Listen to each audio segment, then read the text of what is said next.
Corporation of Oyo State. Of course, in the second segment of our interview, we have a guest in the studio. Of course, we're also looking at the topic, political realignment ahead of 2027. And with us in the studio is Mr. Adesumbo Badijoko, who is a public affairs analyst. You're welcome to the program. Good morning, our viewers. Of course, a lot has been happening when it comes to permutation ahead of 2027. According to some school of thoughts, the calculation, coalition has started. Now, let me begin by saying, do you see any viable, and when I say viable coalition against the current president come 2027? To be sincere, No, let's be factual. I've not seen that yet, and it's already becoming late. Because if you fast forward go back to 2013, when the APC was formed.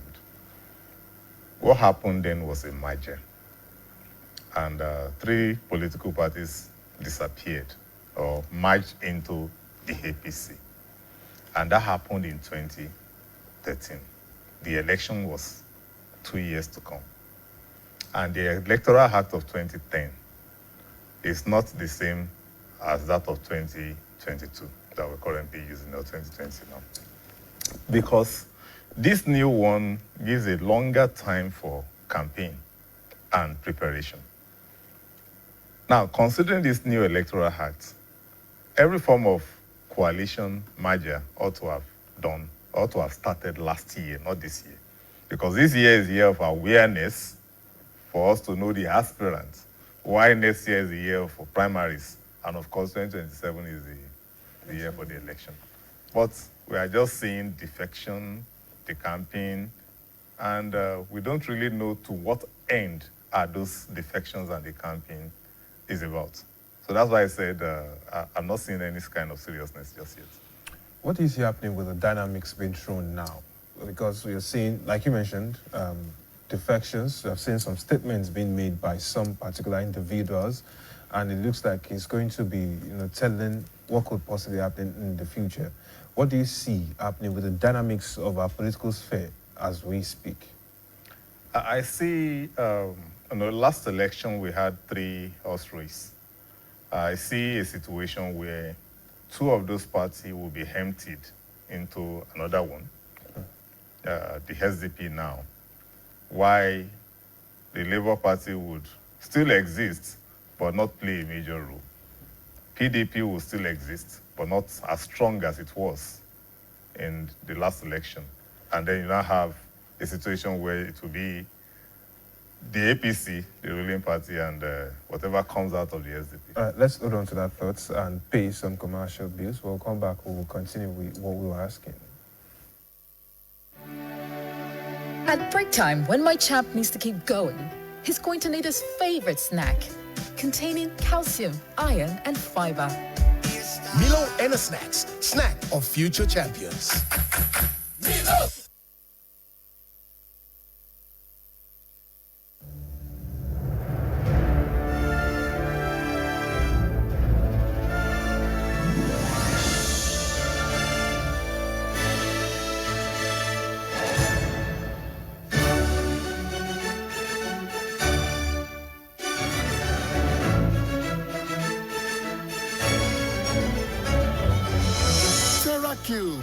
Ṣí ayọ̀, tú ìtọ́wò àdùn sílẹ̀.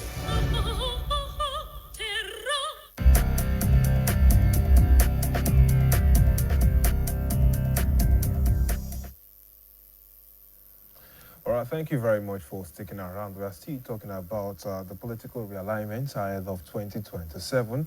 And after we got the thoughts of the barrister, we have a public affairs analyst who is already into it with us right here in person of Mr. Adesumbo Badejoko. And we were talking about the dynamics and, some of the plays in there. It looks more like there will be power tussles in abundance between this year and next year. And, it says a lot about the future of the Nigerian political space. What do you see happening, talking about the future of the political space in Nigeria? What the whole thing is pointing to is that we are yet to have political parties in the real sense of it. Okay. What we have a political platform, or if I may, special purpose vehicles that politicians make use of at election time, and of course dump when the elections are over. And that's the reason why we do not have an ideology-driven political party. We do not have politicians, though we have some of them that are a bit conservative, that have not really, changed position since their advent in politics. They remained in the same party, though they may fraternize with others, but they will not shift. I'm talking about people like former governor of Ekiti, Ayo Fayoshi. He has maintained his position. And of course, the likes of Baba Obasanjo too. Yeah, he said he resigned, and you've not seen him picking up a card of another political platform. You understand? But you can't say the same of people like Atiku Abubakar, who have been switching from one party to another and going back and forth. But in terms of the party itself, we can't really say this is a party that is based on ideology, that those who believe in that ideology are the ones that are members. And whether they win election or not, they would rather go back to drawing board and re-strategize on the way forward. Now, don't you think at this point, the likes of Atiku ought to have stopped contesting election, in PDP, and then sit back as the leader in such, because one would have thought that such steps will help the party to grow. I don't think it belongs to that class of people that would do that. So what class does it belong to? It belongs to the ambitious class, and they will keep aspiring. No, but for no matter how long your ambition is about, getting a particular position, you get to a point where you have to allow others to play the role, and then you sit back and play an advisory role. Perhaps after he becomes president. When is he going to become president? When you people decide to vote. Because honestly, he has contested elections many times. Of course. And one would have thought that he would stop wasting resources. He will sit back and support some other people to get. He has some people that he's mentoring that are actually growing up that he needs to, give some form of support to. But of course, let's go on this break. When we come back, I'd like to get your views on that. Stay with us. At break time, when my champ needs to keep going, he's going to need his favorite snack, containing calcium, iron, and fiber. Milo and Snacks. Snack on future champions.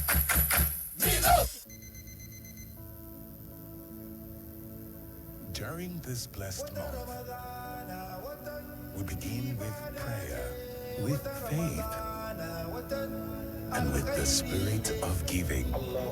Ramadan is more than just about fasting. It's about bringing hearts together. Together we break our fast and celebrate the blessings of this holy month. Bring out the flavors of the season with Anga Ramadan Kareem.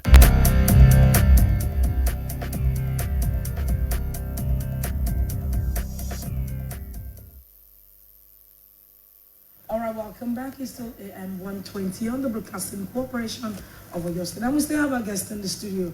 We have Mr. Adesumbo Badejoko, who is a public affairs analyst with us, of course, and we're discussing the realignment, political realignment ahead of 2027.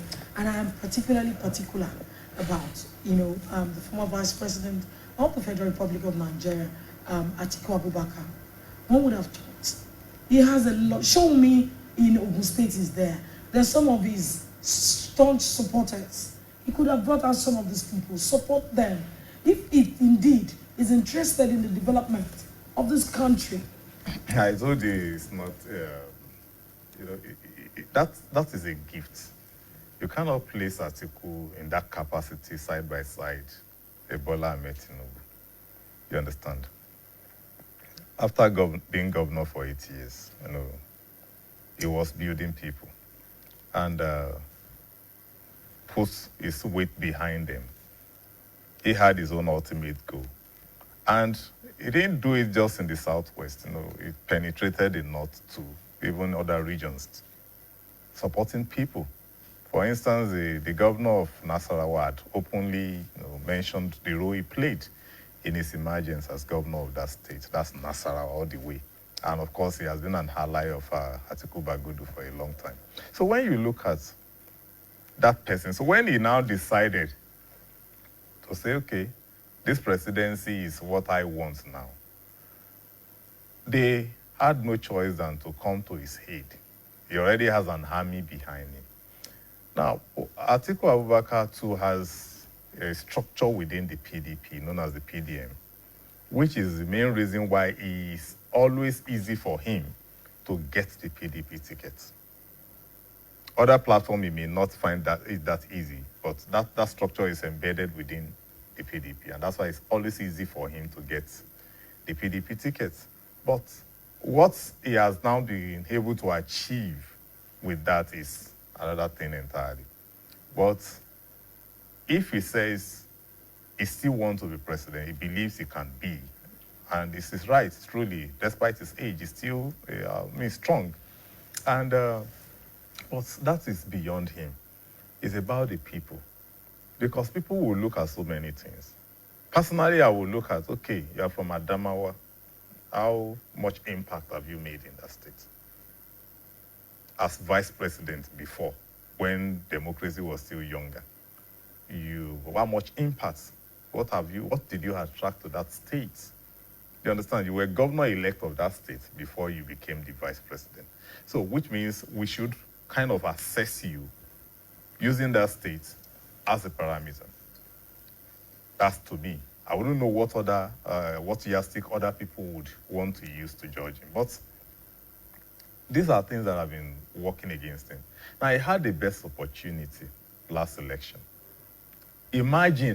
Just imagine if he had put his weight behind a Peter Obi. That was his vice in 2019. Okay. You understand? It is obvious that the outcome of the election would have been quite different. That is naturally obvious. But even when the likes of elder statesmen, Ababa Sanjo and the rest of them were supporting this person, and I'm sure he must have been reached out to, if he had just done that at that time. But he felt, well, the opportunity was there for him to just, through the PDP, dislodge the APC. But no, that was not the case. I'm afraid some of these steps taken by some of these political ambitious, let me use the word ambitious politicians, I beg your pardon, are the ones killing some of these so-called platforms. Definitely. Because they're not parties, according to the school of thought. Now, if we're saying they're platforms, and some of these people take power by force, take power by manipulation, take power by, inducing, leaders of the party. Now, when will PDP wake up? I'm more particular. Because at the national level, you see, PDP ought to have become better. But unfortunately, things need to be readjusted. There should be a realignment within the PDP. PDP needs to come out because we need a viable opposition. And unfortunately, they've not been able to provide us that. We could say the party is a disappointment. Why and how? Haven't been the ruling party for 16 years. You are supposed to have developed a capacity. And the last time I checked, Wadata House is not owned by the PDP. That is a serious indictment. You understand? And when you look at that, it shows what? The kind of structure they have in place. And they've allowed so many disgruntled elements that lacks party discipline to hijack the structure. And that is why it's failing now to give the needed opposition that the nation needs. Because when you have a structure that allows the elected officials to muzzle the party, hijack the structure, determines what happens in the party and be governing at the same time, then you don't have a party. Let's talk about the role of the G5. Going into the previous elections, we know how impactful, how influential they were. And since then, we have looked at some of the members of the G5. The biggest one has to be the whole thing about ESN Wike is, with the APC government presently as we speak. And there are a lot of other moves. Now, we're looking also at crises across all the major political parties. I mean, there's a lot of questions hanging in here for PDP when we are referring to their resurgence. What do you think they should be doing at this point? Look, before the case of G5 is a case of us not learning from history. Before the G5, there was G7 in 2015. Yeah. You understand? Now, the G7, though later became a G5 again, because along the line, Governor Lamido of Jigawa and Babangida Aliyu of Niger later pulled back to remain in the PDP. But the others left, Rotimi Amechi and the rest of them, joined the APC. And of course, further weakened, and that was why APC was able to come to power in 2015. Fast forward to 2023. The moment there was another G5, common sense demands that you appease them and not allow them have their way. What were they asking for? Power shift. We cannot present a northern candidate. Now we have a northern candidate. We cannot have a chairman also from the north.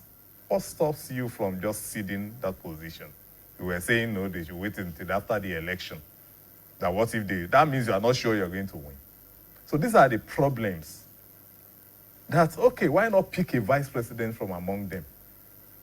Perhaps that would even calm their nerves, because only one person from among them is from the north. The rest of them were southern governors. So why can't you just do something that will pacify them? Why just insist on doing things in your own way? At that point, some people begin to see the PDP as a party that belongs to the north. You understand? So that was what happened, not learning from the past. And of course, the aftermath of that, they still did not go back to drawing board. We are not supposed to be having bickering. If any political platform is having bickering today, it's not supposed to be the PDP.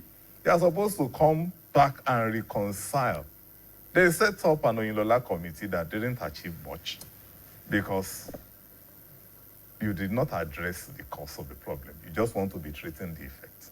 And that is where they are still struggling now. Now, I like us to dissect the issue of the former governor of Rivers State, who is currently the minister for FCT.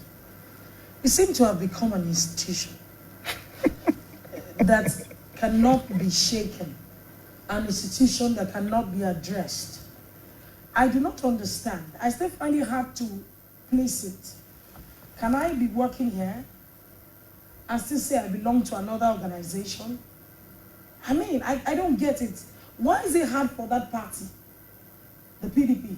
Why is it hard for them to take the right decision? Why is it hard for some people to sit down with them? Look at the case of Rivers State. The governor, despite all odds, has said, look, he's going to ensure that he follows through the Supreme Court's judgment. I mean, is it not possible for people to sit together and resolve and have dialogue and resolve issues? We're finding it very hard to have peace in the People's Democratic Party. And this is heartbreaking. Well, the issue of former Governor Wike, or if we may say Minister Wike now, is one of the few people that had invested the most in the party. And for that cause, he has so many loyalists. Wow. Who are actually routing for him.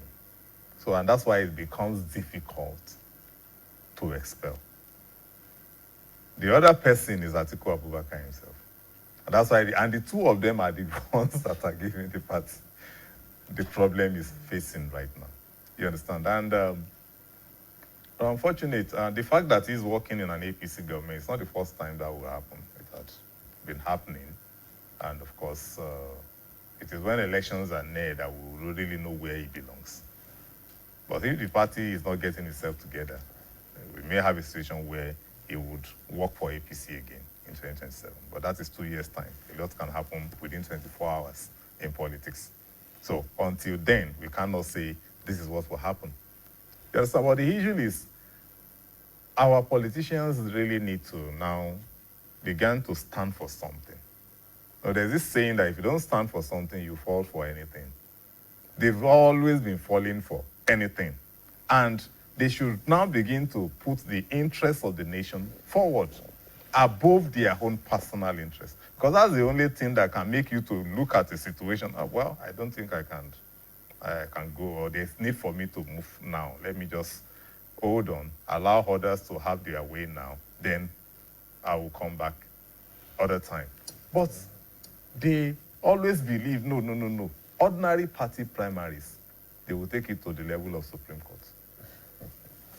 Now, so when you look at all of that, it tells you the kind of personality that we have in this party and the kind of mindset our politicians have. You mentioned something. You described a particular politician earlier on in this show, and there were some words he used to describe it. And I've been looking at some of the alignments, defections, alliances, concessions, and whatnots that we have seen in the political sphere in the last few months. And I'm going to ask at this point, don't you think this is all part of a chess game? This is all part of a tactical ploy by that man who you described, the incumbent president, ahead of 2027, that is? Well, anything is possible in politics. But the thing is, what I see is that there are aggrieved persons who felt shortchanged with what is happening. They are currently fraternizing with known opposition, and they want to work together to oust him come 2027. It's not going to fold his hands. He will definitely fight to retain his seat. And that is what 2027 is going to be about. The fight on the part of the president to retain his position, and of course, the struggle to unseat him by those who are aggrieved working with the opposition. Now, it now depends on the group that has the numbers at the end of the day that would emerge victorious. But then we have what I'll call splinter cells spread across. Do you think with these divisions, they are strong enough to house him? Not yet. And they are moving slowly. And like I said earlier, the way this scenario is playing out this time around, if we are thinking that what happened in 2015 would happen, then we are joking. Because if it's going to happen, then it should play out the way, or even better than it played the way in 2015. But for now, it's moving very slowly. And you look at the level of seriousness of those who are even coming on board. You can't, some of them have baggages. You understand? There's just so much noise about El-Rufai. And I was saying, what is the problem with you guys? Who is El-Rufai? So these are things, why is the nation going crazy about his movement from SDB? Every politician moved, and he has moved. So what's the big deal there? Maybe because of his history with the president, Tinubu. What history? He has more history with President Buhari than he has with President. Let's look at it this way now. If we are moving away from thoughts of coalition, we are looking at Atiku with PDP, NNPP's Kwakwanso also at the last election, Peter Obi with LP, which also has issues of its own. Who do you think stands the strongest chance of doing something at the next elections? I told you we're not going to have that combination. No, I'm saying, who do you think has the strongest chance? Not the combination. We are moving away from thoughts of a coalition. We're talking about individuals with their individual political platforms. For now, the president seems to have gained more strength. He won narrowly. In fact, he remained on record the most unpopular president ever elected. You understand? And he knows. Though he feels that whatever it takes, he needs to do the right thing. writing in quotes is the reason for his reforms, which Nigerians are not taking lightly. Because we look at it, reforms is making life miserable for me. You understand? I will not be smiling at such a president. And if he's going to need my votes in 2 years' time, then my life must be better off by then. So he has that issue to deal with. But how is the opposition elements taking advantage of this? That is the big question. Are they actually taking advantage? That's what I'm asking. Let's look at the whole scenario. How serious are they? Which of them do you think would pose a serious threat now to the presidency at the next elections, given what they have said, given what we have seen of them? See all those names that we have on ground. None of them can win the president, except they will look for another name that will be appealing. Somebody brand new that was not on the ballot last election that people might like. I wouldn't want to be suggesting here. You understand? That is the kind of person and the person must come from the south. And they will look for somebody from the north that do not have baggages, that the southern will also accept on a similar ballot with the southern candidate. That is what can give the president a run for his money. Now, so to my mind, it looks like the 2027 election might just be a walkover. From the way we are seeing, because we are not talking about some group of people that will play a major role when it comes to that time, the governors. You understand? Whether we like it or not, they have firm grip over their respective states. And they kind of have a way of determining where their state will swing to at election time. Now, these governors have benefited enormously from the president's reform. And it seems to be have more money to throw around. And when we say you need money to govern, and now they have the money, so whether or not they are governing is another thing entirely. That's their personal problem. But they have money. You understand? That's why our governor, for instance, has recruited more than 20,000 people in the past 1 year. If he doesn't have the money, how will he pay them? And it's not no salary. And all the states that used to hold salaries, we don't hear anything like that again. So that is to tell you that there's money in the states. That means that apart from having money in the states, it means that gradually the economy is getting stabilized. I mean, would you have imagined that within the space of time when subsidy was removed, that we're going to come back to 800 naira per liter petroleum product? Well, the economy is, I wouldn't want to say stabilizing, but there are, what will actually make it worthwhile is, the environment is still not enabling. In terms of, prospects, that seems to be on ground. But when you keep hearing kidnapping, elders crisis, and all of that, there are red flags for would-be investors against the nation. They will not want to come. You understand? But in terms of the value of the currency being stable, at least they have a figure they can work with. The figure is 1,500, and that's why it's been dancing around that amount. So, if a Nigerian abroad, which are the set of people that the president is actually trying to woo down, not foreigners, come and invest in your country, but they are Nigerians. Imagine one of them from Ondo State, who is trying to look at agriculture. Maybe he wants to invest in the cash crop, and is hearing herders crisis, people going to destroy villages and kill people. He would want to take a pause. And economy does not have that time. It has to keep moving, the projection must continue. So these are the issues that the economy is having, and that's the headache of the president. He needs to fight security. Some people have corruption issue. We still have these figures throwing around. One person is still stealing. What if I now come and I have to? That means I will have to prepare some amounts of money to part with, to really lobby government officials before I get my papers to operate my business. So that is another thing so those two monsters need to be addressed for investors to come in. And if they don't come, we will still be dealing with the issue of unemployment. And then there will be big problem.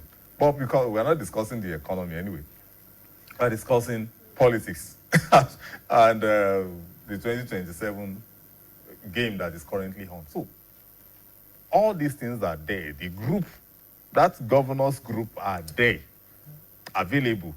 But going by the way they usually think, they would rather work with the incumbent president than work against him, because you can't leave certainty for uncertainty. Do you understand? And of course, they've been talking. He's been trying to make them see reason. Even the few they had with him as the issue of local governments, they are working around it. We are not hearing noise or any kind of open feud on that issue like we used to have in the past. There's a form of alignment between the presidency. Yeah, there's progress there in terms of their relationship. So you cannot, the opposition groups cannot dispel that fact. It's one thing they have to also deal with. You can't win a state without having the support of that governor. Okay, so as we begin to gradually, wind down this morning, let's start with this one. What do you think we need to watch out for as Nigerians in the political space in the next couple of years, ahead of 2027? Well, on the government side, they will have to work harder to ensure people begin to have this relief. Standard of living improving, inflation dropping further, and of course, household commodities becoming cheaper. Those ones would win the heart, would give them the opportunity for a second chance on the part of the people. They will say, okay, yeah, I think we didn't get you, understand you the first time. I think we now understand what you are doing is for our own good and all that. But if there is no difference, it will take a miracle to get the people convinced. On the opposition side, they need to demonstrate more seriousness. You understand? And they need to have this mindset that there are some names that Nigerians do not want to see on the ballot. Put those names there, forget about the election. They won't just, they will not want, because we've made some trials in the past that didn't work out. You understand? As far as some Nigerians are concerned, Tinubu did not work out. You understand? It was a new name on the ballot and they stake their money on him. He won the election. He's not giving them what they expect. So, put some names there that people will not want to support. Then there will be issues for them. They need to demonstrate that seriousness. And if they want to form an alliance, the next 3 months we should have it. Okay, so as we call it a day in this segment, now I'd like you to advise the opposition parties. What advice will you give them as we draw close to 2027? The opposition parties will be those who are not in government. Because when we say party, PDP has about 10 governors, if I'm not mistaken. So those ones, how they are working together is also an issue. You understand? Not a case of where Bala Mohammed will say something, Sheyi Makinde will say another thing. The likes of Umar will not even know what they are saying. They understand. They don't know where they belong, but they still carry the PDP flag. So we need to see them work together. The governors now, because of their influence, can resolve the crisis within the party. They are the only group of people that can call Wike and Atiku Abubakar to order. Yeah, they are the only group of people. And they need to decide now and make it clear where they want to zone their party tickets. Any other place apart from the South may not sell. I've had one of them told me in the past that, they said it in Yoruba, okay, Bobashi Toko, Bobashi Gbani, meaning it is not what is what ought to be, but what is, and whatever it takes is what you give it. Get the power first, then you can now be addressing them. Now, you are dealing with somebody that understands this kind of gameplay. So that means you have to just do what will be appealing to those who will cast their votes. And forget this mindset that, or you can even push. There's another way around it. You can push the National Assembly to amend the Electoral Act to give room for independent candidacy. And now sponsor a movement behind that independent candidacy that will not be at the mercy of some party big men who will always serve as gatekeepers, that can go alone, because that is one solution to the structural problems we have in the parties. And that is one way to really expand the political space for people that do not have time for party squabbles to really come up board. And people would imagine the obedience movement just going solo without joining the Labour Party. The story would have been different. You understand? Or Osinbajo may decide to just stand alone, independent of the APC. Those things would have given us better and more quality candidates. And that's what Nigerians want. They want people they can trust. They want people that will do things differently. They want people that are not in the league of the traditional politicians that we are used to. They want people, the brand new breed.